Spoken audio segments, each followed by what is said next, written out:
The stock markets in the US have performed well as of late, all thanks to the assumption that taxation will be reduced, thereby supporting businesses. This bull market cannot be sustained on assumptions alone. We need to see substance. The Dow Jones has just done something it hasn't since 1987. You came here for the truth, so let me unveil that for you. Let's look at this versus 1987. We're going to talk about the stock markets today. We are going to talk about housing and a few other issues. Let's get right into it. Out of CNBC with the 10 Dow records in a row. It wouldn't be a surprise if Wall Street's bull caught its breath in the near future. This actually also includes a video where they interviewed Mark Faber, who said that at this time, the market is overbought. It's simply a bull market which needs to have a little bit of retracement. It's just a natural event that needs to occur, even if you're on the bullish side. Stocks closed mixed Thursday, but the Dow was the leader in its longest streak of record closes since the first 13 trading days of 1987. Traders often wince when 1987 is mentioned, since it's remembered as the year of the famous October stock market crash.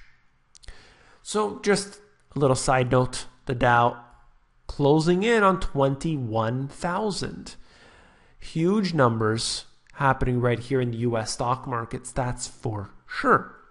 One of the points that is made is that other stock markets around the world, despite what you've seen with the US stock markets, others around the world have actually outperformed it. That's just interesting, always to put it into perspective. I do believe that is very, very key, because you could say, look, inflation is low. Other people will say inflation is high, but it's all relative to the other nations, relative historically. You need to address it like that. You know, if we look and say interest rates are currently 0% or 1%, you just immediately have an opinion of it. Well, if the entire world is at 0%, suddenly things are just average. That seems to be the new normal. You have to sort of look at things all relative. Again, I believe that's key. Okay, then we move on to this article from way back when, 1987, stocks plunged 508 points, a drop of 22.6%. Imagine that. Imagine the Dow Jones today dropping 22.6%. I mean, that would just shatter the markets. 604 million volume nearly doubles the record, nearly doubling the record in one day. So you have a record drop in a day and the volume as well. A huge blow. This is the other point I wanted to make, to the 5-year bull market. So everyone's thinking, oh, it's great, it's great, it's great, it's great. And then all of a sudden, it just comes down. So look at this chart here. It's going up, and along the way, there are dips, you know, this and that. And the direction, though, is clearly upward. And in literally one day, stock goes down. Stock market as a whole.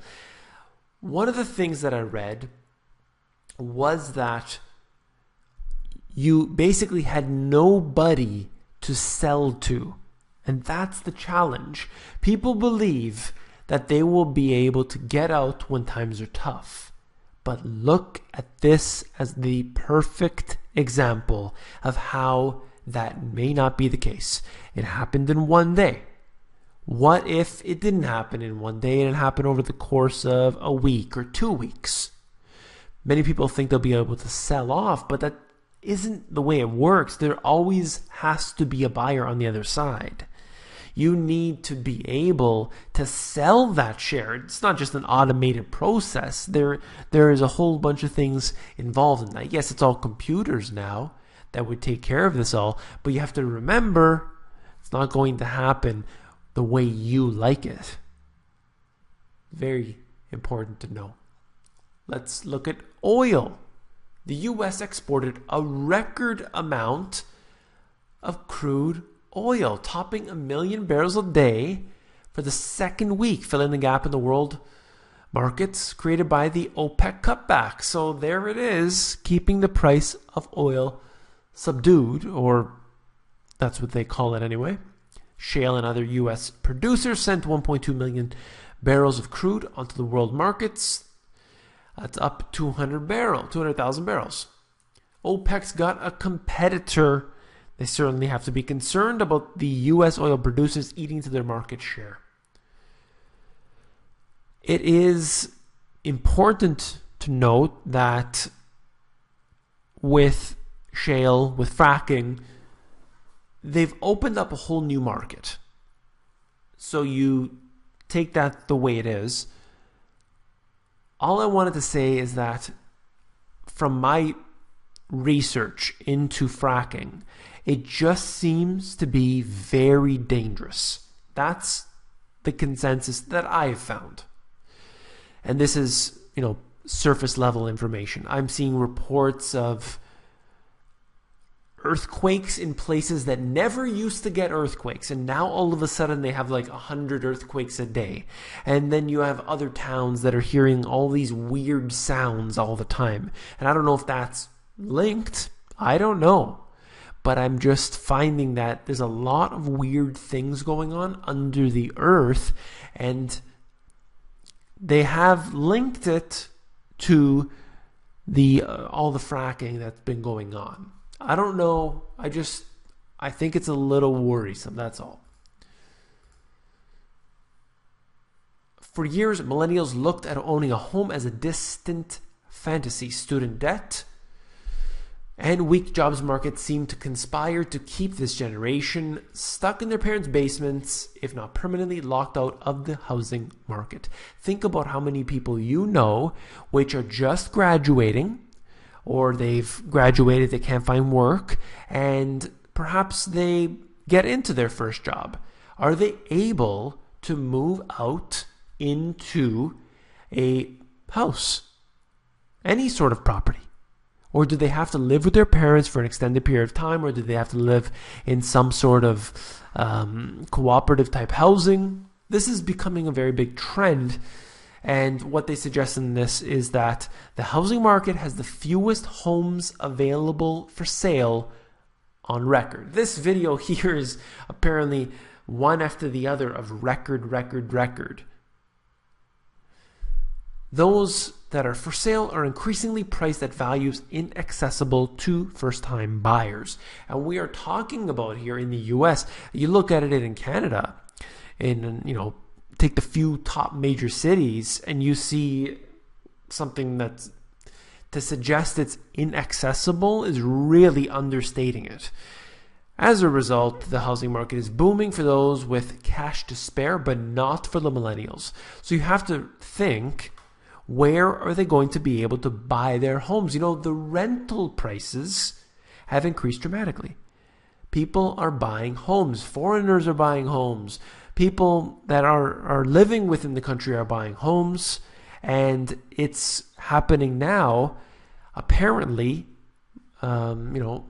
fewest homes available on record. Does that mean there's less being purchased? I think these numbers might be a little bit skewed, but it's interesting to say the least. I at least wanted to acknowledge the fact that people getting into the workforce now are unable to buy homes. Just a fact. Most borrowers, whether they are purchasing property or refinancing their home, focus their mortgage rate and loan terms rather than the type of lender they choose. And basically saying, for most people it doesn't really matter, but if you go to the big banks, you may not get the best rate. And what we have seen here at the bottom paragraph, in 2011, 50% of all new mortgage money was loaned by the three biggest banks in the US. But by September 2016, the share of these loans of big banks dropped to 21%, less than half. So something big has changed inside the mortgage market, and I do believe it is a trend. Now, people are looking for better deals. You're going to find this to be a trend continuing in the future. This is something that I brought up recently, but now it has officially taken place. The Shenzhen-based and listed Recon Holding has taken 51% in Millennium Films. It's a producer of the Expendable series for $100 million. The two companies announced on Thursday. So there was initially rumors. They said it was going to happen, and now officially it has happened. The Chinese corporations have been buying into Hollywood like it's nobody's business. This is going on right now at a rate that it's weird to me, because you look at it just a few years ago and it was being talked about, maybe, sort of, it's happening, and now it seems like every couple days I'm seeing some news of at least talk of it happening, and then you see the deals coming out every so often. It's just accelerating so rapidly, like as if they got an order from somebody at the top saying, okay, buy out the media. It's really strange, really strange what's going on here. This here is something that they're just dying to do, dying to make this happen. Boots on the ground in Syria. That's right. The top U.S. military officer declined repeatedly to rule out committing the U.S. ground troops to battle the Islamic State in Syria, stressing that the Pentagon will present Donald Trump with a full range of options to combat the terror organization. Boots on the ground is obviously something that they're just dying to have. It is just what the military-industrial complex salivates over. You don't want to have just drones. You want to have the boots on the ground. That's when you can be really messy up there. So we'll see if it happens.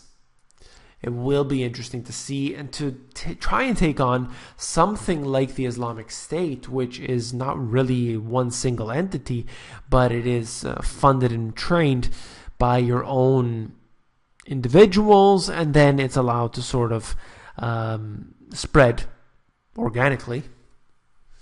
And that's what's happening now. You're not going to be able to destroy the boogeyman. You're not going to be able to have a war on terror. You know, it's silly. Anyway, let's move on. Project Veritas releases over 100 hours of audio from inside CNN. This is incredible. O'Keefe is one brave individual. If you don't know who he is, then you will have to look him up. It's really amazing, really brave individual. There's no doubt, where he went went through both borders from Mexico into the U.S. and from Canada into the U.S. And he was dressed like Osama bin Laden, like an ISIS terrorist, basically coming through the borders and filming the whole ordeal, saying that, look, you cannot secure these borders. It's impossible, showing you the weakness of the security from both sides of the border. And that's what he really became famous for, showed the voting fraud.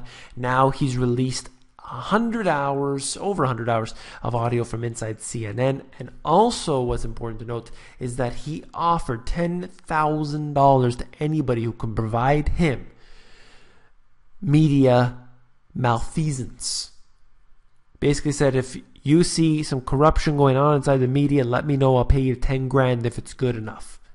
This is going to start some crazy happenings. We're going to see this information expand. There is no doubt. If you found this video informative, please give me a thumbs up. When you give me a thumbs up, it helps to push these videos up in the YouTube search rankings. If you found the video informative, I know you'll find my book, The Money GPS, even more informative. So head over to Amazon. They actually have this look inside feature that will allow you to flip through the pages of the book to see if you like it. Take care.